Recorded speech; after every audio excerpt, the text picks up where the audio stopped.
আগামী 29 সেপ্টেম্বর থেকে 6 অক্টোবর পর্যন্ত সৌর ব্যতিচারের কারণে প্রতিদিন কিছু সময়ের জন্য বাংলাদেশ স্যাটেলাইট 1 নির্ভর সম্প্রচার কার্যক্রমে সাময়িক বিঘ্ন ঘটতে পারে।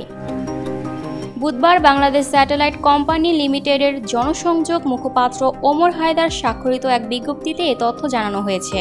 বিজ্ঞপ্তিতে বলা হয়, জিও স্টেশনারি স্যাটেলাইটের জন্য সৌর ব্যতিচার একটি সাধারণ মহাকাশীয় ঘটনা যা বছরে 2 বার ঘটে থাকে।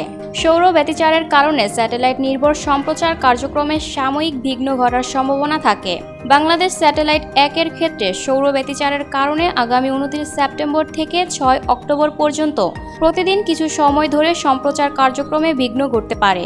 সম্ভাব্য সময়সূচি হল 29 সেপ্টেম্বর সকাল 9:35 থেকে 9:38, মোট 3 মিনিট। 30 সেপ্টেম্বর সকাল 9:32 থেকে 9:41, মোট 9 মিনিট।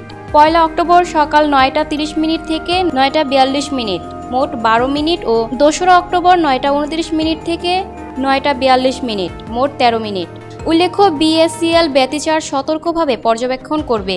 বাংলাদেশ স্যাটেলাইট 1 এর মাধ্যমে বর্তমানে দেশি বিদেশি বিভিন্ন প্রতিষ্ঠানকে সম্প্রচার ও টেলিযোগাযোগ সেবা প্রদান করে থাকে।